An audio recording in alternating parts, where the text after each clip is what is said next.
Assalamualaikum warahmatullahi wabarakatuh. Alhamdulillahirabbil alamin, nahmaduhu wa nasta'inuhu wa nastaghfiruhu wa na'udzu billahi min syururi anfusina wa min sayyiati a'malina. May yahdihillahu fala mudhillalah wa may yudlilhu fala hadiyalah. Wa asyhadu an la ilaha illallah wahdahu la syarikalah wa asyhadu anna Muhammadan abduhu wa rasuluh. Qala Allah ta'ala fi kitabihil karim, a'udzu billahi minasyaitonir rajim. Bismillahirrahmanirrahim. Ya ayyuhalladzina amanu taqullaha haqqa tuqatih wa la tamutunna illa wa antum muslimun. Ikhwan wa akhwatu fiddin rahimani wa rahimakumullah. Alhamdulillah, pada sesi berikut ini kita akan melanjutkan tentang penjagaan sunnah dan hadis serta sanad-sanadnya. Ikhwan yang dirahmati oleh Allah dan para akhwat sekalian yang Allah rahmati bersama, pada awalnya penulisan hadis dan sunnah ini dilarang oleh Rasulullah Sallallahu Alaihi Wasallam. Hal ini sebagaimana dalam sebuah hadis yang diriwayatkan oleh Imam Muslim di kitab Sahih Muslimnya, yang akhir sanadnya dari Abu Sa'id Al-Khudri, Rasulullah bersabda bahwasanya la ta'tubu anni syai'a ilal Qur'an wa man kataba syai'a falyamhuhu. La ta'tubu anni syai'a ilal Qur'an wa man kataba syai'a falyamhuhu. Janganlah engkau menulis dariku, dariku yang dimaksud adalah hadis, kecuali Al-Qur'an, dan barang siapa menulisnya maka hapuslah. Rasulullah memerintahkan ini sebagai fatwa, sebagai sebuah sabda secara umum kepada kaum muslimin untuk pelarangan menulis hadis, dengan sebab dikarenakan pada waktu itu dikhawatirkan terjadi percampur adukan antara hadis dengan ayat-ayat Allah Subhanahu wa taala, sehingga untuk menjamin kejernihan ayat Allah, Rasulullah melarangnya. Sehingga Rasulullah bersabda, la ta'tubu anni syai'a ilal Qur'an wa man kataba syai'a falyamhuhu. Janganlah engkau menulis dariku hadis, maksudnya ya, kecuali Al-Qur'an, dan apabila telah engkau tulis sudah terlanjur maka hapuslah itu. Hadis ini diriwayatkan oleh Imam Muslim, dibawakan akhir sanadnya oleh Abu Sa'id Al-Khudri. Namun dalam perjalanan waktu kemudian yang perlu kita ketahui, hal ini tidak berlaku sepanjang waktu, karena pada maksudnya pada tahun ke-7 Hijriah, Abu Sa'al Yamani ini adalah salah satu seorang sahabat radhiyallahu an yang biasa mendengarkan kajian-kajian Rasul, ceramah-ceramah Rasul, minta izin kepada Rasulullah karena lemahnya hafalan beliau, sehingga Abu Sa'al Yamani meminta izin kepada Rasulullah dalam majelis tersebut. Kemudian Rasulullah mengizinkannya, dan kejadian ini kemudian direkam oleh hadis yang diriwayatkan oleh Imam Bukhari wal Muslim di kitab Sahihain keduanya. Rasulullah berkata, uktubu li Abi Sah, tulislah untuk Abi Sah. Saat itu maka bolehlah ditulis hadis. Namun sebenarnya di beberapa kalangan pada tahun ke-7 Hijriah juga itu sudah ada beberapa sahabat yang menulis hadis-hadis Nabi, walaupun masih belum secara umum tapi secara kekhususan, yaitu tentang masalah sholat, tentang masalah zakat, tentang masalah diat dan sebagainya. Namun hanya beberapa sahabat, karena Rasulullah sudah tidak lagi sebagaimana saat hadis pelarangan itu untuk meragukan sahabat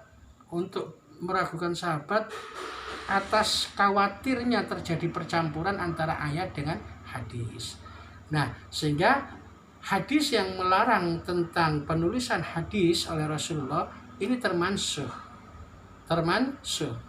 terhapus dengan hadis berikutnya, yaitu pada tahun ke-7 Hijriah sampai ke-8 Hijriah, ditandai dengan pertama kali Abu Sah meminta kepada Rasulullah izin untuk menulis hadis. Pada waktu yang berbeda di tahun itu juga datang serombongan sahabat untuk ikut dan mendengarkan kajian-kajian yang disampaikan oleh Rasulullah. Kemudian salah seorang di rombongan itu berkata untuk izin meminta menulis hadis. Lantas hal ini diizinkan oleh Rasulullah dan ini direkam oleh hadis dalam kitab Sunan Tirmidzi oleh Imam At-Tirmidzi.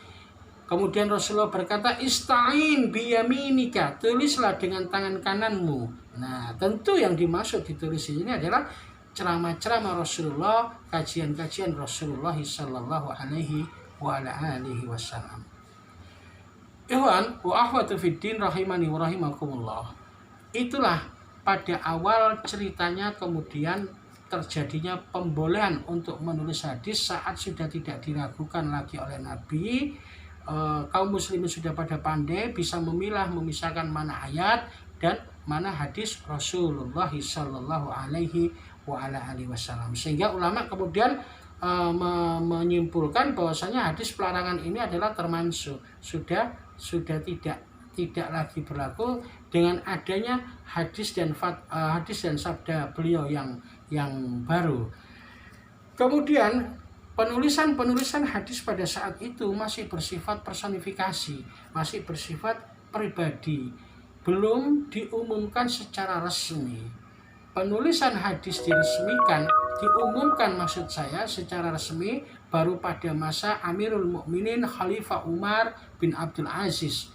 Khalifah Umar bin Abdul Aziz pada masa kekuasaannya kemudian mengumpulkan para ulama karena dikhawatirkan nanti akan hilangnya para penghafal Al-Quran dan hadis ini, penghafal hadis karena wafat karena usia, karena sakit atau wafat dalam kondisi peperangan yaitu mati syahid. Sehingga dalam kitab Al-Muwatta karya Imam Malik bin Anas, Imam Malik meriwayatkan tentang sebuah surat yang ditulis oleh Amirul Mukminin Umar bin Abdul Aziz kepada Abu Bakar bin Hasan. Pada saat itu beliau memanggil ulama kibar, ulama besar, salah satunya Abu Bakar bin Hasan. Kemudian dalam tulisan itu Amirul Mukminin Umar bin Abdul Aziz berkata, makana min hadisi Rasulillahi au sunatihi au hadisi Umar au nahwi hada faktubhu fa inni hiftu durusal ilmi wa dhahabal ulama. Makana min hadisi Rasulullah, lihatlah, undur makana min hadisi Rasulullah, lihatlah dari hadis-hadis Rasulullah, au sunatihi atau sunnah-sunnahnya, au hadisi Umar dan hadis-hadis yang dibawakan oleh Umar, au nahwi hada atau hadis yang lainnya, faktubhu maka tulislah, fa inni maka sesungguhnya hiftu aku khawatir ya durusal ilmi hilangnya ilmu itu wa dhahabal ulama dengan wafatnya ulama. Saat itu kemudian Abu Bakar bin Hazim menuliskan dan mengumpulkan hadis-hadis yang telah tersebar pada saat itu. Di waktu yang lain Amirul Mukminin Umar bin Abdul Aziz memerintahkan ulama yang lain juga, ulama kibar, yaitu Abu Muhammad bin Muslim bin Syihab Az-Zuhri yang kemudian di waktu mendatang dikenal dengan Imam Az-Zuhri. Beliau mengatakan unduru ila hadisi Rasulillah fajma'u. Lihatlah hadis Rasulullah kemudian fajma'u tulislah. Maka dua orang ulama besar di masa kekuasaan Umar bin Abdul Aziz diperintahkan secara resmi. Nah, sejak itulah penulisan hadis secara formal resmi diadakan pada zaman Umar bin Abdul Aziz yang dipelopori oleh dua ulama yang kemudian mengumpulkan semua ulama ahli hadis di berbagai penjuru negeri-negeri kekuasaan Daulah Islamiyah pada saat itu, sehingga kemudian terkumpullah ulama-ulama ini dalam membuat hadis, mengumpulkan hadis, kemudian membincangkannya, memusyawarahkannya, memilah mana hadis yang dhaif, mana hadis yang sahih, mana pula hadis ini yang palsu. Karena pada saat itu mulai terjadi pemalsuan seperti yang dilakukan oleh kelompok orang-orang Syiah. Demikian pada video yang ketiga ini tentang penjagaan sunnah dan hadis serta kelestariannya insya Allah kita sambung pada yang selanjutnya. Alhamdulillahirabbil alamin.